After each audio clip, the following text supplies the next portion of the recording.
अस्सलाम वालेकुम नाजरीन। मेरा नाम मोहम्मद अली है और मैं ऑस्ट्रेलिया में आपके साथ हूँ। मेरे साथ मियाँ ताहिर साहब हैं पाकिस्तान से और मियाँ खलील साहब। आज के हमारा जो बड़ा मौजू है वो अ, मियाँ नवाज शरीफ की पाकिस्तान में वापसी एक्सपेक्टेड जो है। अभी तक तो हम यही कह सकते हैं जब तक वो लैंड नहीं कर जाते। और उसके बाद फिर वो क्या उन्होंने जो बयानिया बनाया था कि जी मैं आके जन बाजवा को, फैज को और चंद जो बाकी अ, जज साहबान हैं उनको कैफे किरदार तक पहुंचाऊंगा। तो क्या वो बयानिया अपने उस पे कायम है या वो वापस हो गया? तो क्या हाल है, उनको पैगाम पहुंच गया है या क्या हुआ? इस सिलसिले में हम मियाँ ताहिर साहब से पूछते हैं कि जी कुछ अपनी अ, जो बताइए हमें कि क्या हालात हैं। मियाँ साहब के बयानिया उनका कायम रहेगा या वापसी हो जाएगी? जनाब मियाँ साहब। जी बिल्कुल। देखें, पहली बात तो ये है कि नवाज शरीफ की वापसी अब तकरीबन, मैं तो खैर बहुत पहले से कह रहा हूँ कि कंफर्म है। बहुत से लोग अभी भी शकूक शुबहात का शिकार हैं, लेकिन मेरे ख्याल में वो कंफर्म है। और अगर वो रुकता है, यानी कि नवाज शरीफ को रोका जाता है या रुकते हैं, वो नहीं आते पाकिस्तान, तो फिर आप उसकी एक ही मतलब होगा, वो ये कि इस मुल्क में मार्शल लॉ लग चुका है और वो एक लंबा मार्शल लॉ होगा। तो ये पता नहीं ये सूरत हाल होती या नहीं होती। और अगर ये नहीं होती, जो कि बज़ाहिर तो नज़र नहीं आ रही, तो फिर नवाज शरीफ की वापसी 21 अक्टूबर की मेरे ख्याल में तो कंफर्म है।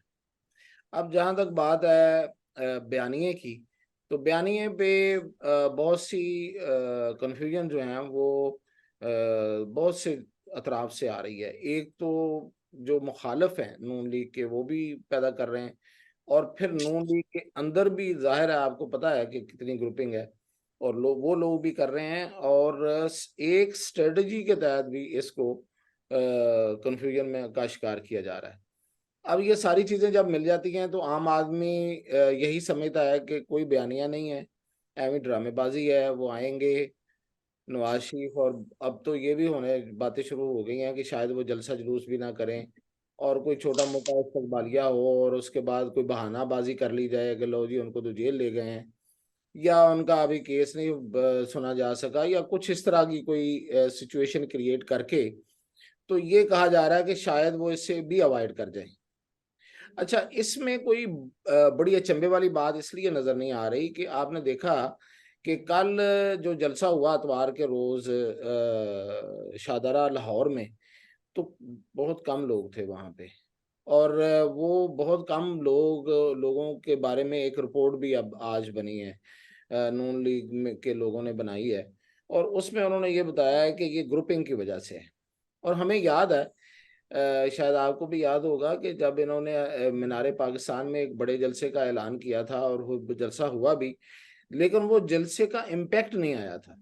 लोग बड़े आए उसमें, लेकिन उसका इम्पैक्ट नहीं बन सका था।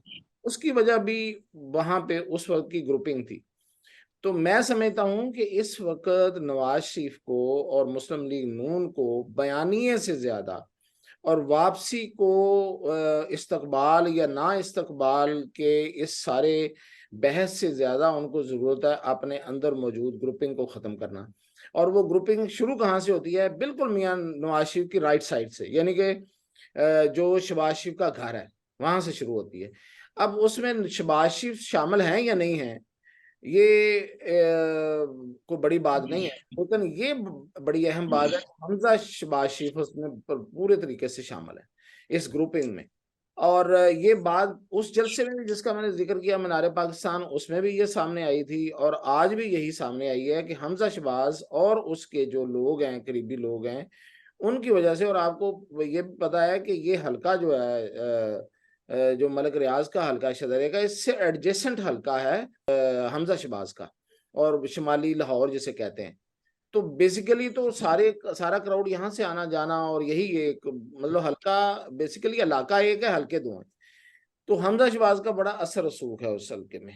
उसने अपने लोगों को बकायदा रोका है। ये हमें बड़ी पक्की इतला है कि बिल्कुल इस जलसे में नहीं जाना, क्योंकि ये मरियम नवाज का जलसा है और इसे कोई बहुत बड़ी कामयाबी नहीं मिलनी चाहिए। तो सबसे पहले बयानिया से भी पहले मेरा ख्याल है कि नवाज शरीफ को इस तरफ तवज्जो देनी चाहिए। अब वो जितना सख्त फैसला करना चाहते हैं या नहीं करना चाहते ये उनकी मर्जी है, क्योंकि ये ना सिर्फ उनकी पार्टी, अपनी पार्टी का, बल्कि उनकी फैमिली का इशू है। तो असूली तौर पे तो अगर कोई और बंदा हो उनकी जगह पे तो वो शायद हमजा शहबाज को आग ही कर दे, यानी कि वो कह दे जी कि मेरी फैमिली से और मेरी पार्टी से इस बंदे का कोई ताल्लुक नहीं है। मैं बता रहा हूँ आपको, ये कोई छोटी बात नहीं है कि इसके बगैर शायद शायद इस तरह के सख्त इकदाम के बगैर ये मुमकिन नहीं है कि मुस्लिम लीग लाहौर में कोई बड़ा पावर शो कर सके। और अगर नवाज शरीफ की वापसी पर मुस्लिम लीग नून कोई पावर शो ना कर सकी तो बयानिया ये आसमान से भी ले आए, ये बस बाजवा क्या किसी के भी खिलाफ ये अपनी बात कर लें, कोई बात उसको सुनने को तैयार नहीं होगा, क्योंकि उसका कोई इम्पैक्ट नहीं जाएगा। जहाँ जहाँ तक बात है कि बयानिया की, तो बयानिया मेरी पक्की इतला है कि इन्होंने बिल्कुल वापस नहीं लिया। बयानिया अपनी जगह पे मौजूद है, सिर्फ वक्ती तौर पे। मैं जी सब इसमें बात यह है कि आप कह रहे हैं कि बयानिया की तब्दीली की बात कर रहे हैं अपोजिशन वाले या ग्रुपिंग, लेकिन इसहाक डार से ज्यादा करीब तो नवाज शरीफ को कोई नहीं समझा जाता, रिश्तेदारी भी है वैसे भी। उसका 2 दिन पहले जो उसने बात की है मीडिया से, उसमें उनके जो अल्फाज थे या उनके जो जुमले थे, उससे भी इस चीज को लोगों ने कहा कि भाई नून लीग शायद यू टर्न ले रही है। उन्होंने ये कहा कि हमने फैसला करना है कि मुल्क के हालात बेहतर करने हैं, इकॉनमी बेहतर करनी है, मुल्क को बचाना है या बदला लेना है। तो जाहिर है हम कोशिश करेंगे कि मुल्क के हालात बेहतर करें और बदले की तरफ और इंतकाम की सियासत की तरफ ना जाएं। ये एक बड़ी वजह बनी है जो एक मार्केट में चल रहा है कि नून लीग ने, क्योंकि साग डार साहब के बारे में यही कहा जाता है कि नवाज शरीफ की मर्जी के बगैर वो नहीं बात करते, तो अगर उन्होंने बात की है तो इसलिए वो को थोड़ा सा इसको तकवीत मिल रही है इस बातों को कि वो बयानिया को थोड़ा सा फिलहाल चाहे आर्जी सही, लेकिन वो फिलहाल फौज की हद तक कम से कम वो नहीं बात करेंगे। ये बात इस सच बारे में अब है कि ये सागडार के बयान ने इसको ज्यादा तकवीत दी है। मैंने अपनी जो स्टार्ट लिया था बयानिया से मुतल्लिक जो मैंने बात की है उसमें मैंने ये कहा है कि तीन सिचुएशन है। एक, मुखालिफिन बयानिया पे हमला आवर हैं और वो कन्फ्यूजन क्रिएट कर रहे हैं। एक विद इन पार्टी ग्रुपिंग उस पे असरअंदाज हो रही है, और फिर बहुत ही करीबी लोग एक स्ट्रेटेजी के तहत कंफ्यूजन क्रिएट कर रहे हैं। अच्छा, अब ये इसकी तफसीलात में जाएंगे तो फिर बहुत लंबी बात हो जाएगी, लेकिन मैं सिर्फ इसहाक डार का, चूंकि आपने सवाल कर दिया है तो मैं इसको थोड़ा जल्दी से बता दूं कि इसहाक डार वो ये वही बात है जो मैं कह रहा हूँ। स्ट्रेटेजी ये है कि फिलहाल बयानिया की बात कर दी है हमने, ये बात छिड़ गई है, हमें फौरी तौर पे इस पे बहुत ज्यादा जिद करके इसको स्टैब्लिश करने की जरूरत नहीं है। जब वापसी होगी तो यहीं से शुरू करेंगे, और उससे पहले हम कहेंगे कि नहीं जी, नहीं जी, नहीं जी, ये बात नहीं होगी। अब इसकी अगले किसी वीलॉग में आपको मैं बताऊंगा कि बयानिया वर्क कर रहा है इस वक्त, बयानिया अपनी जगह पे मौजूद है, और वो किस तरह है, किस शक्ल में है, फिर अगली में उस किसी हमारे वीलॉग में बात करते हैं। तो फिलहाल ये है कि नवाज शरीफ, इस बात पे खत्म करता हूँ कि नवाज शरीफ ने वापस आना है और आके कोई इम्पैक्ट क्रिएट करना है पाकिस्तान की सियासत में नून लीग की तरफ से, अपनी तरफ से, तो उसे सबसे पहले अपने घर को साफ करना है, हाउस इन ऑर्डर करना है। दूसरे नंबर पे उसको फिर अपने बयानिए पे तवज्जो देनी है, और फिर जाके वो कुछ कर सकते हैं, वरना कोई फायदा नहीं होगा। और ये वो जो परवेज मुशर्रफ के दौर में जो वापसी हुई थी, शायद वही उसी तरह ही हो। उसमें तो चलो पैक करके वापस भेज दिया था, कोई इज्जत रह गई थी, इसमें तो इज्जत भी जाती रहनी है। पैकिंग नहीं होगी। चले देखते हैं जनाब। मियां साहब वो कहते हैं इस आशिकी में इज्जत सादात भी गई। अब हाँ, देखते हैं, वो खैर वो शहीदों वाला उनके पास तो काम कोई नहीं है, लेकिन इज्जत तो बहरहाल जा सकती है, जो आप जो बात की है। मियां साहब, आप ये बताइए कि पाकिस्तान में इंसानिया मसरूम हुआ, हंगू हुआ, और इसके बाद फिर पहले भी कुछ इन्होंने बॉर्डर जो थी उसको सीज करने की कोशिश की है, और हो भी रहा है किसी हद तक। जो इंटरनेशनल कुछ न्यूज हैं वो यही है कि इन्होंने कुछ काफी हद तक इफेक्टिवली इसको किया है। तो आप ये बताइए कि क्या इस का मेन जो पाकिस्तान की इकोनॉमिक इम्पैक्ट आएगा बेहतरी की तरफ, पहली बात। दूसरी ये कि जो इससे किस हद तक इसका जो बॉर्डर सील करने का इम्पैक्ट जो है वो आपकी जो टेररिज्म है उसके हवाले से कुछ इम्पैक्ट करेगा।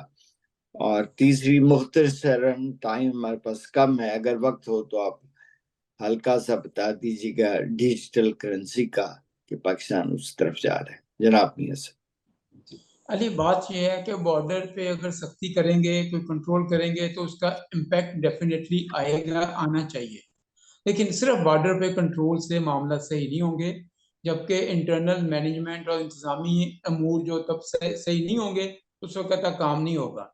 अब डॉलर इन्होंने कंट्रोल किया है, उसका नतीजा ये हुआ कि इंटरबैंक मार्केट में पिछले दो तीन हफ्तों में ये 20 रुपए सस्ता हो गया। ओपन मार्केट में 45 रुपीज, 45 रुपए $1 सस्ता हुआ। लेकिन अभी तक मार्केट में उसका इम्पैक्ट नहीं हुआ। डॉलर 10 रुपए महंगा होता है, हर चीज महंगी हो जाती है।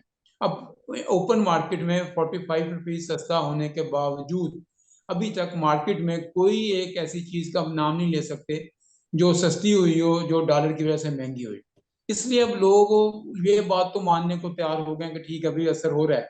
लेकिन पब्लिक अब महंगाई से सबसे ज्यादा तंग है, और महंगाई है वो कंट्रोल नहीं हो रही। हालांकि जब महंगाई होने की पहली वजह यही बताते हैं सारे, डॉलर महंगा हो गया जी, पेट्रोल महंगा हो गया।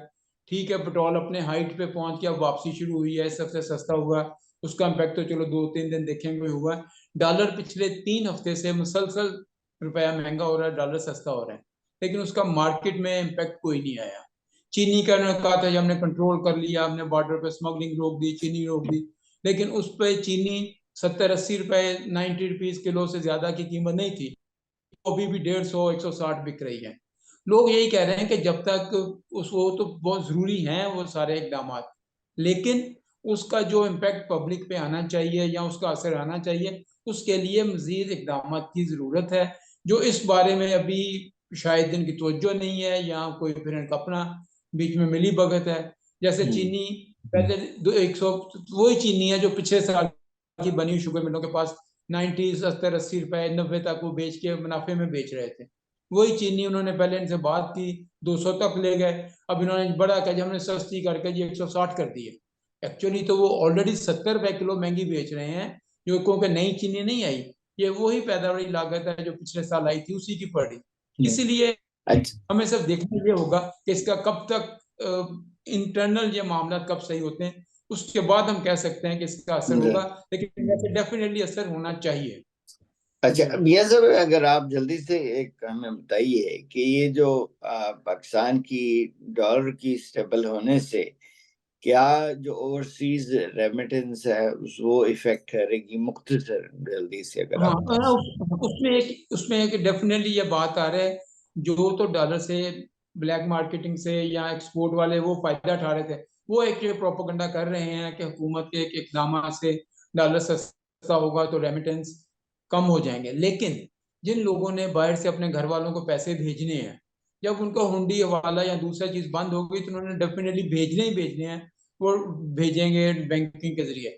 इसलिए डॉलर का भी एक ऐसा है कि रुपए में कम हो जाएगा, लेकिन डॉलर की जो प्रैक्टिकली है, डॉलर शायद कम ना हो, क्योंकि वो कोई बंदा मुल्क के लिए नहीं भेजता, अपने घर वालों के लिए, अपनी जरूरत के लिए भेजता है, और वो उसने अपनी वैसे करनी भी है। इकोनॉमिक एक्टिविटी में ये है कि स्टेबिलिटी अगर हो, चाहे रेट कम भी हो मार्केट का, तो इकोनॉमिक स्टेबिलिटी की वजह से इम्पैक्ट तो आता आएगी, है। उसका इम्पैक्ट तो आएगा जी और इन लॉन्ग रन हाँ, आएगा। वही में शॉर्ट टर्म के लिए हुकूमत को करनी पड़ेगी। कुछ अब मुख्तसरन अगर आप 15-20 सेकंड में हमें डिजिटल करेंसी का बता दें कि डिजिटल उसका। करेंसी पे ने पाबंदी स्टेट बैंक ने लगाई है कि जो कोई, लेकिन साथ ही उन्होंने वर्किंग शुरू की है कि अगर हम चीन ने पहले तजर्बा किया है, अपने इंटरनल उनके सेंट्रल बैंक ने की है, अब ये इन्होंने वर्किंग शुरू की है कि अगर digital currency state bank regulate करके कुछ शुरू करे अपनी, तो शायद करें, लेकिन वो नियर फ्यूचर नहीं है, तो वो लॉन्ग टर्म है इनका। वैसे इन्होंने डिजिटल करेंसी पे तो उन्होंने ऑफिशियली पाबंदी लगाई हुई है। जो काम हो रहा है पाकिस्तान में वो अनऑफिशियल हो रहा है, गैर कानूनी हो रहा है। जनाब नाज़रीन, आप ने हमारी कुछ बातें दोस्तों की सुनी, हमने कोशिश की कि जल्दी से आपको कुछ हालात की गाइड दें। इसके साथ ही हम आज के लिए इजाजत चाहते हैं। अल्लाह निगहबान।